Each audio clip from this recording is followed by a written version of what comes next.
자, 안녕하십니까. 오늘은 몸속에 독소 빼내기를 한번 해보겠습니다. 네, 이 독소라고 하는 게 뭘까요? 어, 중금속, 그렇죠. 뭐 중금속도 독소가 될 수가 있죠. 거기, 고기도 뭐 독소가 될 수 있죠. 그 이제 사람마다 이 독소라는 건 달라서 이제 저는 이렇게 이제 말하고 싶어요. 몸속의 독소란 무엇이냐? 몸에 이롭지 아니하고 해가 되는 것들의 총칭이라고 이렇게 말하고 싶어요. 그러니까 이제 몸에 이롭지 아니하고 해가 되는 이 것들은 각자 사람마다 다르겠죠. 우리는 특히 이제 12체질을 하는 사람들이니까 자기 체질마다 독소가 다른 거예요. 똑같은 사람인데 어떤 사람은 보고 독을 먹으면 사망해 본다고. 보고 독이 뭐 청산가리에 뭐 청산가리보다 몇 배 뭐 세다고 뭐 100배지거나 뭐 1000배거나 뭐 그런 식으로 뭐 얘기하는 사람도 있으니까 무신장 독이 세죠. 그러나 그 보고의 독이 어떤 사람에게는 오히려 그 치료제로도 사용할 수가 있다고. 그 독이라고 할 수 없는 거지, 이거는 치료제지. 그래서 사람마다 이제 이 독은 다른데 이 독소를 제거하는데 이제 가장 많이 쓰이는 방법들이 주로 이제 단식이 많이 써요. 단식. 단식하는 게 많이 쓰이는데 그 다음에 이 단식을 하면서 이제 염증이 이게 제거가 잘 돼요. 근데 중요한 거는 우리는 이제 이 12체질이라는 하기 때문에 무식하게 그냥 뭐 굶는 거, 그 굶는 게 단식이 아니에요. 굶는 게 아니라 본인의 체질에 맞게끔 이제 단식을 해야 돼요. 뭐 해독 영양 주스도 있고, 그 다음에 비타민제도 있고, 뭐 여러 가지가 있는데, 본인 체질에 맞게끔 운동도 이제 뭐 요가라든지 수영, 걷기, 뭐 산림욕, 풍욕 뭐 이런 또 햇볕 보기 뭐 이런 것들이 많이 있겠죠. 근데 이런 것들도 본인의 체질에 맞춰야 된다는 거죠. 그러니까 오늘 이제 포괄적으로 좀 얘기를 하고 뒤에 가서 이제 체질 얘기를 잠깐 할 때에 본인 체질에 맞는 것을 조금 귀담아 들으면 될 것 같아요. 그런데 이 단식을 하면 이제 해독이 사실 많이 되는데 하면 안 되는 경우가 있어요. 몸에 영양물질이 너무 없어서 빌빌하는 사람들 있잖아요. 영양실조 걸린 사람들. 이런 사람이 하면 안 되겠죠. 이런 쇠약한 사람은 하면 안 된다. 그 다음에 이제 특히 이제 빈혈이 좀 심한 사람들, 이런 사람도 또 조심해야 되는 거. 그럼 뭐 단식하다 넘어져가지고 뭐 머리 어디 부딪히거나 뭐 하면은 또 고관절이 부러지거나 뭐 이러면은 이건 뭐 그 단식은커녕 독소 제거는커녕 더 큰 사고가 일어나니까 안 되는 거예요. 그 다음에 이제 간 수치가 특별히 이제 높은 사람들이 있어요. 이런 사람들도 조심해야 되고, 그 다음 위궤양 환자들도 좀 조심해야 돼. 왜냐하면 음식물이 적당히 들어가야 되는데 너무 안 들어가서 이 아주 강산이 이제 발생이 돼 가지고 위가 오히려 궤양이 걸려 있는데 더 궤양이 걸리는 그런 경우도 생길 수 있겠죠. 그래서 이런 사람들은 좀 조심해야 된다. 이 독소를 제거하는 이제 방법에 있어 가지고 늘상 얘기하는 거지만은 이 체질에 맞는 식이요법을 해야 된다. 근데 이제 그 예를 들자면은 어떤 사람은 어, 칼륨이 많은 이 채식을 섭취하면은 칼륨 과다로 이제 심장마비가 올 수 있는 사람도 있어요.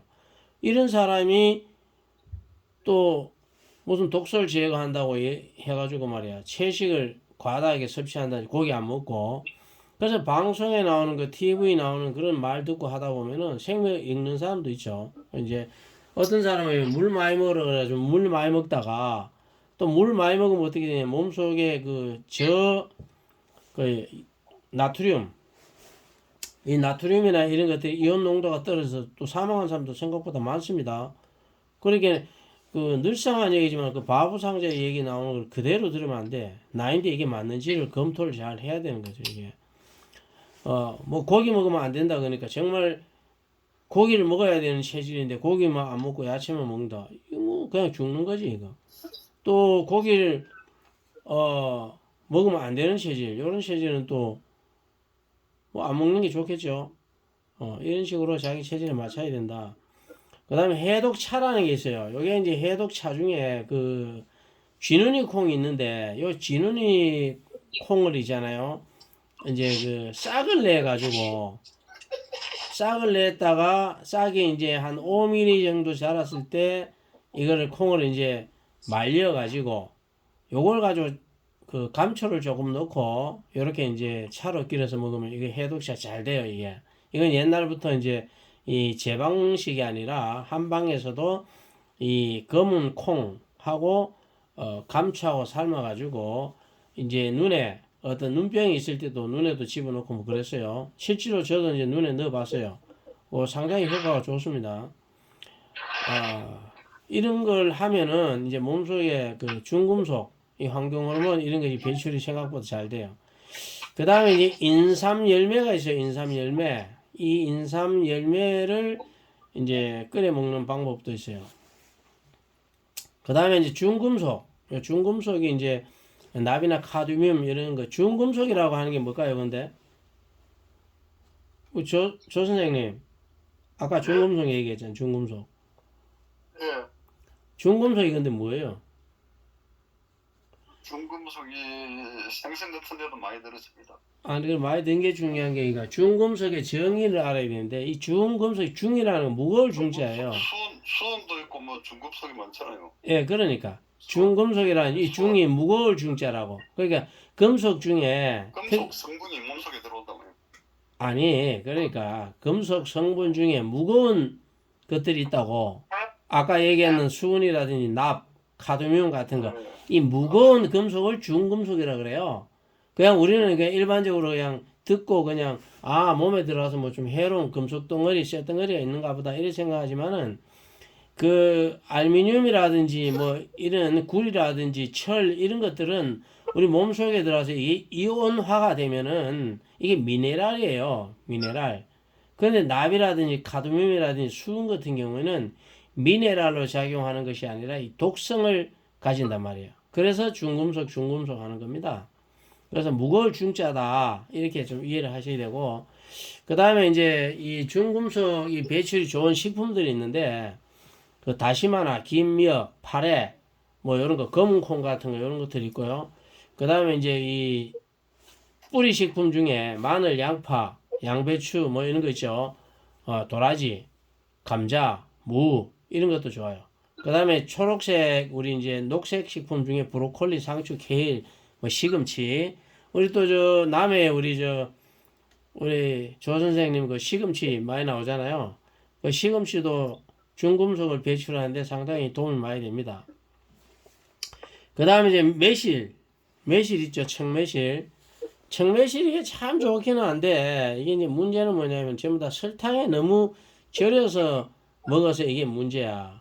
그냥 이런 것을 다른 방법으로 어떤 방법을 찾아서 이 초절임을 한다든지 무슨 방법을 찾아야 돼요. 설탕 덩어리 그냥 먹어서는 중금속 빼려고 설탕 덩어리 매실 담가 먹었다가 되레 당뇨 걸리고 암 걸린다. 그 다음에 이 독성이 이 쌓이는 것을 이제 예방하기 위해서 뭐 이런 방법들이 있는데, 이 모든 환자들에게는 이 트랜스 지방이 해로워요. 그렇게 트랜스 지방 일단 안 먹는 게 좋고, 그 다음에 이제 그 설탕 있죠. 설탕이나 단당류는 우리 여민들 몇 분 계시죠? 이 여민들은 이 단 거, 꿀이나 설탕 이런 거 웬만큼 먹어서요 당뇨 걸리거나 뭐 이런 거 안 합니다. 근데 이 여민을 제외한 사람들은 설탕이라든 단당류 이런 걸 일체 먹지 말아요. 이런 것들이 다 결국은 독성이거든요. 독성이 쌓이는 거예요. 그 다음에 치약, 샴푸, 린스. 제가 여러 번 얘기했죠. 이거 치약, 샴푸, 린스, 계면 활성제가 들어가 있는 거 이런 거 제품 사용하는 게 좋고, 그 다음에 종이컵, 그 다음 종이 도시락 뭐 이런 거 있죠. 여기는 뭐냐면은 물에 젖지 말라고 그 싹 뿌려놨어요. 화학약품을. 그게 비스페놀 A라는 이 물질을 뿌려놨는데 이거는 발암성 물질이에요. 그래서 이런 종이컵이나 종이 도시락 이런 걸 좀 사용 안 하는 것도 좋고, 그 다음에 우리 일회용 비닐봉지 엄청나게 많이 쓰잖아요. 거기에 뜨거운 국도 그냥 들어붓고 뭐 밥도 이래 싸놓고 뭐 음식 하다 특히 용기에 그 비닐봉지 덮어놓잖아요. 그 랩 같은 거. 사실 이게 안 좋아요, 이런 것들이. 거기에 이제 기름 성분도 묻어 있고, 또 미세 플라스틱 같은 것도 나올 소지가 많이 있죠. 이런 것도 안 하는 게 좋고. 그 다음에 단식을 할 경우에 단식 순서에 대해서 제가 말씀드릴 테니까, 요거는 한번 들으면 그냥 기억날 거예요. 단식을 하는데 오늘부터 당장 쫄쫄 굶으면 안 돼요. 이거는 별로 좋은 방식이 아닙니다. 그래서 그 방식을 제가 알려드릴게요. 첫날, 내가 먹던 양의 한 30% 정도를 줄여요.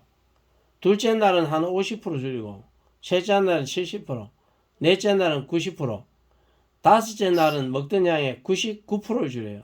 왜 99%를 줄일까요? 물은 먹어야 되니까, 물은. 그 다음에 여섯째 날은 한 5% 정도만 먹어요. 일곱째 날은 한 10% 정도 먹고, 여덟째 날은 30% 정도 먹고, 아홉째 날은 한 50%, 열째 날은 한 70% 이렇게 먹어요. 그래서 이 열 하루째 되는 날은 이 체중을 계산한 칼로리 영양식을 이제 시작해야 돼. 영양식 아주 뭐 죽 같은 거 좀 부드러운 것부터 이래 영양식 같은 거 좀 챙겨 먹어야 돼. 왜? 그동안에 한 10일 동안 내 몸속에 영양이 많이 빠져 있다 이거지. 그래서 요것도 체질에 맞는 그런 영양식을 챙겨 먹어야 돼요. 자, 체질 단식에 대해서 제가 말씀드릴게요. 우인 알죠? 우인. 여기 우인 있나? 보자. 우인은 없구나. 우인은 이제 아침에 뭐 솔잎이 들어간, 그 다음에 케일이나 오가피, 이파리 이런 거, 브로콜리, 뽕잎, 보리싹, 뭐 볶은 바라보리 같은 거 이런 거를 이제 넣고 주스로 먹거나 뭐 이렇게 해서 먹어요. 그 다음에 이제 차는 땡감이죠.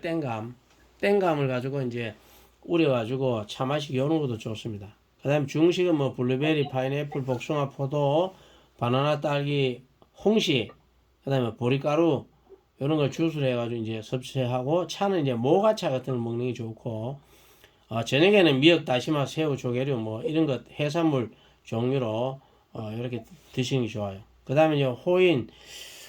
보자, 여기 호인이 없지. 우리 김숙자 선생님 뭐라 그랬지, 체질이?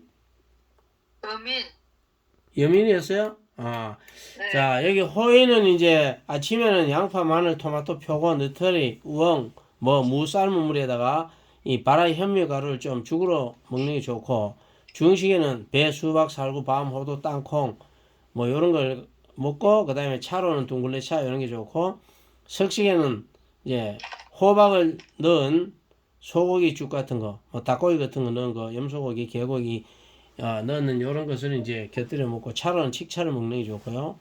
그 다음에 돈인 한 분 계시죠? 우리 정화금 선생님.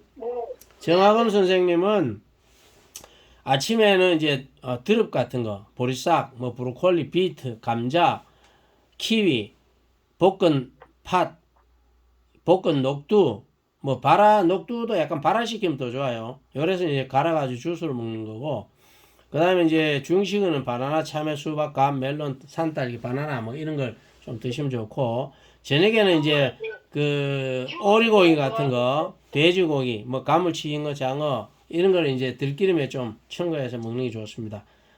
뭐라고 하셨나요? 예? 뭐라고 하셨어? 귤을 제가 좋아하는데 귤은 안 좋나요? 뭐가 좋다고요? 귤을 여기는 지금 저거 얘기하는 거예요. 단식할 때 추천하는 음식을 얘기하는 거예요.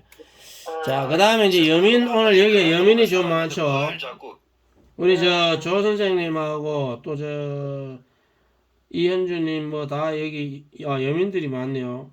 이 여민들 잘 들으세요. 단식할 때 아침에는 이제 이 고구마, 단식 누가 한답니까? 하도 안 했긴데.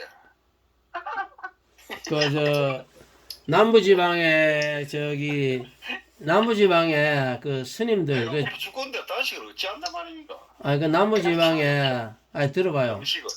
남부지방에 며칠 전에 유서 났는데 스님이 7명이 사라졌대. 그래서 스님이 7명이 없어졌다는데 아마 조 선생님 푹 삶아 먹었나 봐. 중얼중얼 하는 거 보니까. 자, 요 여민들은 그러니까 이제 고구마 이거는 원칙적으로는 좀 여민들은 좀 안 먹는 게 좋아요, 사실은. 그런데 이제 과도 먹었는데 뭐. 요 단식을 할 때는 요 한번 또 먹어줄 필요가 있습니다. 그래서 이제 마늘이나 단호박, 개똥쑥 뭐 요런 거 민들레 요런 거를 생삼 아죠? 생삼에다가 이제 볶은 그 바라 찹쌀가루 아니면 뭐 열무가루 이런 걸 넣고 이제 주스로 해가지고 먹으면 좋고요. 그 다음 중식에는 토마토, 귤, 사과, 대추, 뭐 망고 이런 걸 꿀에다가 좀 첨가해 먹으면 좋고, 석식으로는 현미 찹쌀에다가 열무밥을 지어가지고 이 부추를 좀 말려가지고 가루 내놓으면 좋아요. 그래서 이거 뿌려서 좀 먹으면 좋고, 청국장 같은 걸로 해서 아이고, 좀 끓여 먹으면 생각도 좋습니다. 못하겠다. 그 다음에 이제 개인이라고 있는데, 요 개인이라고 하는 거는 그래 숫자가 많지는 않지만은 아침에 이제 미역, 다시마, 톳 같은 거 이런 거 들어간 이 밥을 지어 먹고, 중식에는 보리밥에 이제 숙주나물로 좀 먹으면 좋고, 저녁에는 돼지고기에 들어간 된장이나 청국장 뭐 이런 걸로 해서 이제 드시면 좋습니다. 그리고 요 사인이라고 하는 게 있어요. 사인. 요거는 아마 지구상에 그 몇 명 없는 건데, 요거는 심해 생선 같은 거 뭐 이런 걸 먹어야 돼요. 하여튼 요거는 사람이 많지 않기 때문에 그냥 유튜브 화면 보고 필요한 사람을 하면 될 것 같고요. 그 다음에 운동요법에 대해서 잠깐 말씀드릴게요. 이거 운동도 이제 체질에 맞는 운동을 해야 돼요. 그 자기 체질마다 제가 운동법도 거기 아마 알려드렸으니까 하면 되고, 그리고 이제 공통된 사항이 뭐냐면은 이 독소를 빼내기 위해서는 우리 몸에 그 뭐예요? 림프가 많이 있는 곳에 그 독소가 많이 쌓여 있어요. 요거를 빼내야 되는데 어디 있냐? 겨드랑이, 사타구니, 옆구리 이런 데를 두드리거나 문지르거나 뭐 손바닥으로 툭툭툭툭툭 친다든지 이렇게 해서 그 림프가 좀 잘 흘러가도록 그렇게 이제 해주면 좋아요. 요건 공통사항이에요. 그 다음에 누워서 베개 같은 거를 이제 발 밑에 하나 갖다 놓고 그 발을 올려가지고 거기 이제 엉덩이보다가 한 20cm, 30cm 이렇게 좀 들어진 상태에서 이 발치기 같은 거 하면은 이제 림프 순환에 많은 도움이 됩니다, 이게. 제가 막 빨리 막 지금 그냥 이 제가 써놨던 거 이거 보고 막 읽었어요. 오늘 준비도 많지 않고 이래가지고. 근데 이제 화면 보면서 여기 보면은 그 문자로 다 나와 있기 때문에 필요한 분들은 좀 보시면 되겠습니다.